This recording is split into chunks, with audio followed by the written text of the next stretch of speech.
Hi everyone, good afternoon. It's such a privilege to be here. You're the next generation of actuaries. Look around you, this is your community. I'm so proud to be here. But before I start talking about my journey and the IFoA, I just wanted to thank the University of Nairobi for allowing us to have this event in this amazing auditorium. So thank you. And thank you to the Deputy Vice Chancellor and Academic Affairs, Professor Julius Ogengo, and the Chairman of the Mathematics Department, Professor Stephen Lucatero. Thank you. And I also want to extend my thanks to the Actuarial Student Society of Kenya, ASSK, and the Actuarial Society of Kenya, TAS, for ensuring that this is an exciting and valuable event. Okay, I especially want to thank President Rosalind Cherotich and the ASSK senior leadership for all their work, effort, time, and dedication in organizing this event and ensuring that all of you are able to participate, either in person here in the auditorium or for those of you who are joining us through the live streaming. Welcome. So thank you for all of that, and we have a gift of appreciation for this afternoon to show our appreciation.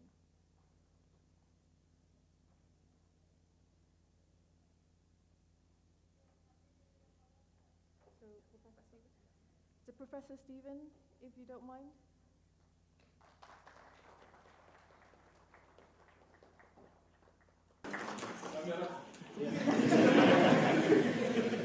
Let us know.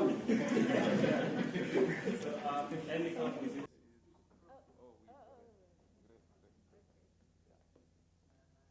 Mona, your mic. Thank you so much. Thank you.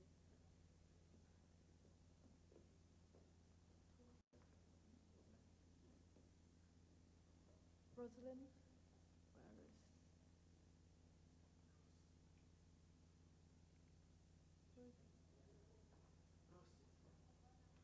I can't see her. Okay.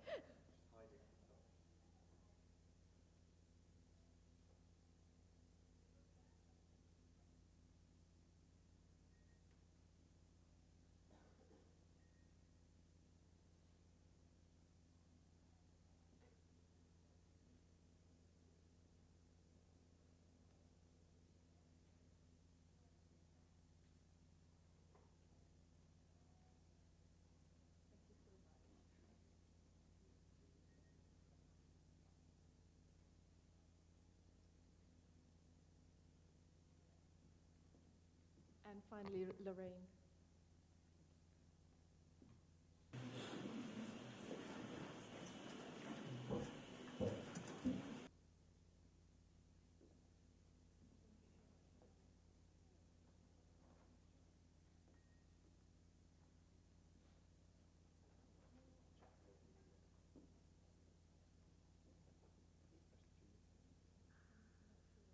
Professor Julius here? No. No. So do I go into this? Sorry, guys. Okay, so I have a few minutes to just talk about the IFO. To talk about what it's like to be an actuary, and then the journey, but my personal journey, hopefully that will give you some knowledge and information in terms of helping you decide what you do. So hopefully this can be an interactive session and you can ask me questions at any time. But we also have a bit of a quiz at the end. So those of you who think that you're going to doze off because it's just after lunch, please don't. Okay, so IFoA, Institute and Faculty of Actuaries, who are we? I'm sure a lot of you know who we are, but just some numbers there. We are a global organization, actuarial organization with 33,000 members in 117 countries and regions. So we're truly everywhere, and we connect with each other through our hub, the IFoA. It's suffice to say as well, whilst we have a legacy in the UK, more than 60% of our members are outside of the UK, and it's a truly global qualification and global association. And that means that you're mobile. The qualification is recognized everywhere in the world. And in fact, a lot of regulators specify that you have, a qualification with establishments such as IFoA if you want to do regulated roles. We are also going to launch our Chartered Actuary designation, and more about that later. But we're very excited about this because this is basically to give actuaries who have reached the associateship level the ability to call themselves Chartered Actuary, and this distinguish you from people who are potentially doing the work but actually are not qualified to do it. And that's because we are a royal charter body, and we're able to do that equivalent to, it's recognized globally around, chartered accountants, chartered engineers, and we can call ourselves chartered actuaries as well. So why are we here? What is our northern light? So our vision is to be the leading global professional body qualifying, supporting, and championing actuaries. And we want to serve the public interest as well and advancing actuarial science.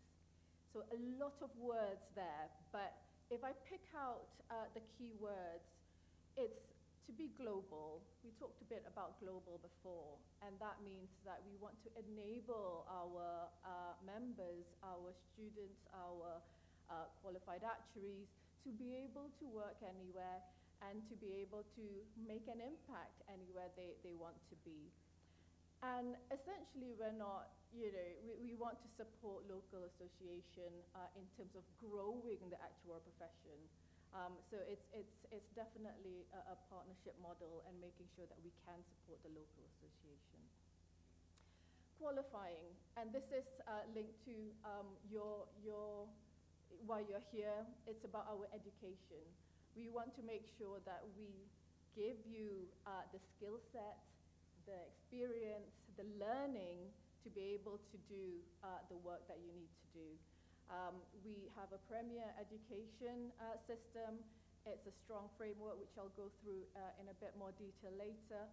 But it will give you that holistic skill set to be able to do the actuarial work that's required of you. And the organization also wants to champion actuaries. We want to support actuaries. We want to role model. We want to show you off in terms of the work that you do and the impact that you can make on society. And that's where the public interest comes in. We're here not just for financial gains and not just for commerciality, but it's also it's for the public good. What can we do for society? What can we impact on society? And that's really, really core in terms of what we expect our actuaries to do. And we also want to advance the thinking around actuarial science. And what this means is we focus a lot on thought leadership, and we focus a lot around what are the other things that you need to do to enable that your work is fit for purpose? What can we skill you up in terms of doing the work that you do after you qualify?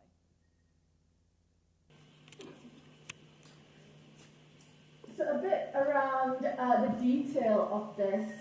We mentioned a bit on public interest. We mentioned about future actuaries and international association.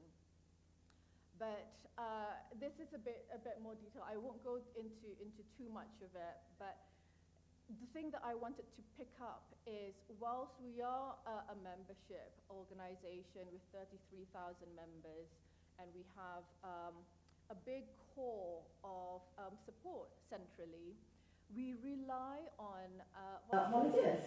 Like this beautiful event here was run by volunteers, but we also in the IFoA rely on volunteers. Not just to role model, to mentor the next generation of actuaries, but the thinking around next steps, the thinking around working parties, how we support the technical side of things, the thought leadership. So at any one time, we have over 4,000 members that are volunteers, and that's around 12–13% of our whole population. And that's quite big relative to other membership organizations. And we're very proud of that because that continues the link and the strength of community that you have around the world. And whilst we said 33,000, it's actually relatively small. And if you look around you and the community around you, this is the people that you're going to grow up with. These are the people that you're going to go through exams with, and then go and become managers, go and become head of departments, and chief actuaries, CFOs, and everything. And these are the people that, you know, you are still going to connect with and support you in your career. So it's a great community to be part of. The other thing I want to mention around global is mention that, you know, we're big in the UK, but we're also big in India, Malaysia, South Africa, and Ireland. But definitely there's a lot of movements around that as well. So qualification framework. I think Lorraine, you said it's not easy. Yeah, it's probably not easy. It took me a while as well to qualify. But before I get into that, these are the qualification frameworks. We have 4 stages. The first one, the first 2 core principles and core practices are the ones that's compulsory to do, right? So you need to do all these papers to get to associateship level. And when you get to associateship level, it is a qualified actuary. It is recognized by the International Actuarial Association. So that's that you know, of course, if you want to do more and specialize, you can do more and go to be a fellow. But suffice also to be clear that associateship is also a qualified actuary. And then after that, if you want to get a bit more detail in your knowledge, get a bit more deeper in the knowledge and the domain that you want to learn, you have the specialist principles and then specialist advanced, which is really good. And the good thing about this is as well is that you can pick and choose. You don't have to decide at the start what path you want to be. I'm a big believer that the qualification that we have is domain agnostic, and what that means is that you don't have to be in one line or one type of work. You don't have to be in life insurance your whole life. You don't have to be in general insurance your whole life. You can, if you have the mindset to try new things, you can do whatever you want and even go on to be doing new domains. We'll go through this a bit more detail later with Irene. I mentioned a bit about Chartered Actuary. We're very proud of this. We went through quite a lot of process to get this approved by our Royal Charter, and I think over the next week or so, we are going to launch this designation Chartered Actuary. So basically, it is a designation that you can use when you get into associateship or fellowship. And the idea is that it's a campaign to kind of open people's minds around what Chartered Actuary can look like. It doesn't have to be traditional domains. It can be new domains, you know, broader fields, wider fields, and over the next few months, we'll showcase a few people, a few actuaries that are doing different things than what we normally do. It's a mark of professionalism. It's recognized. I mentioned before, you know, people know chartered accountant, chartered engineers, and they will instantly recognize chartered actuary as a designation or qualification, and it will be global as well. So watch out the launch of this over the next few days or few weeks. And that's the qualification or designation that you can use. At the moment, you can use AIA or AFA or AFA, FFA. But now we can use AIA, Chartered Actuary, FIA, Chartered Actuary, etc., etc. So watch this space. I won't go into too much detail, but this is the governance structure that we have. We are governed by council, the governing body of the IFoA. As president, I lead the council, and basically we set the vision of what the IFoA should be focusing on. We have a board that meets regularly, that looks at the oversight of the operations and in charge of the strategy of the IFoA that is set based on the vision that Council put forward. And then there's a lot of various other stuff. But the thing that I wanted to draw up here is the practice boards. So at the bottom there, the practice boards include the technical subjects that are you know, full of volunteers thinking about, you know, what the next tool should be, what the focus is for the work that they do. So it's split by domains, general insurance, investment, life insurance, pensions, etc. And the idea of this is to bring people together to think about how to make more of an impact going forward with the priorities in that domain. Professional development is important. It's something that is that we focus on quite a lot because, you know, as a profession, we have a code of conduct called the Actuaries Code, but we also have expectation that our actuaries have continuous skill set that enables them to continue to be an actuary. So we have a bunch of, quite a lot of materials and assets that members, including students of your members, have access to. And this is really good in terms of supporting you in your work and studies. I mentioned before about thought leadership and the research that we do. So we invest quite a lot on this.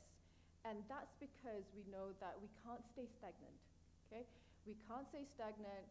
We need to continuously developing ourselves, thinking forward, and how we support our actuaries to do that. So we're very proud about our thought leadership speaker series, where we have topics that might not be something that is typical. So for example, we have, I think recently or coming up, about the smoking ban in the UK and how it impacts on mortality rates. And it enables people to challenge that and to do some research, do some work around that. And that's just an example.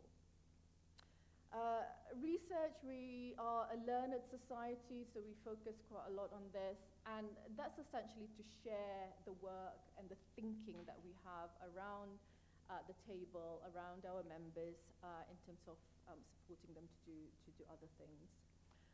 And I mentioned a bit about the library and knowledge hub.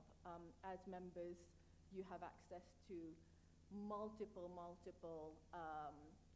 support and research support on the website. Standards. We're a professional. We're bound by professionalism expectations, and so we have the Actuaries Code that all of us are bound to. It's it's how we get to where we are in terms of, the respect that we have, the level of awareness of our profession that we have. It's because of, the level of standards that we show to people, and that's why it's very important that everybody is defined by the Actuaries Code. And then there are other things around standards in terms of disciplinary and stuff like that, which we don't have to go through now. A bit about council. We have three focus at the moment. One is around what we call VSMD, vision, skill set, mindset, and domains. And that is basically to reposition the profession. So it's about thinking about what skill set that you need as the next generation of actuaries, what domains you'll go through. So it's not just a traditional domain, but next steps, but also we're making sure that the education strategy is fit for purpose. The other thing I would say is around transforming member experience. So we want to make sure that members get value, and also to the IFoA. Okay, a bit about my journey. I mentioned that it was not easy for me to qualify. I qualified in 2006, and that's me very, very happy that I qualified. And then started thinking, actually, what am I going to do? What am I going to do now? And I started thinking, actually, the feedback at the time is that actuaries need to improve on their communication. And so what I did was I left my very, very safe, very, very, very, very safe role and embark in something completely new at Marsh Risk Consulting, where I became a broker. And that's because I thought, if that's not where I could learn about networking and communication, I don't know where I can be. And I was right, because that was where I did learn quite a lot around relationship and communication. And then I became a CRO of an insurance company, Chief Risk Officer. And that was fascinating, and that was a lot of juggling as well. Those are my two children when they were young. I also had a family then, and I also joined Lloyd's Syndicate, which is also a new thing for me. And then after a bit of juggling, I went to the Bank of England to do Solvency II, because at that time it was the implementation of Solvency II, and it was I was sold as it was once in a lifetime opportunity to do that. And I did quite a few other things, including became a consultant at PwC and then at WTW. But I also started thinking about having a different experience, different skill sets. So I started thinking about becoming an independent non-exec directorship. So a lot of juggling, a lot of thinking about non-traditional work. And then finally, after 7 years on council, I became the president. As a president, I feel very passionate about the next generation of actuaries, so all of you. So I wanted to ensure a sustainable future for the next generation of actuaries. And that's why I wanted this year, for my year, I wanted to focus on the vision side of things, to provide a vision on the skill set, mindset, the education vision and strategy, to make sure that what we're teaching you are fit for purpose, yeah? And then the value side of things is important around making sure that you get what you need and what you want from the IFoA. And then finally, engagement is something that is important for me as well, because the feedback that I've received from members is that they want in-person events, they want more connection with each other and with IFoA. So that's my focus over the next year. And so for me, I always want to have a tangible outcome, so it's externally focused and facilitate connection. I want to be able to say that I've listened and acted on feedback, and I want to commit to creating a relevant future for the next generation of actuaries.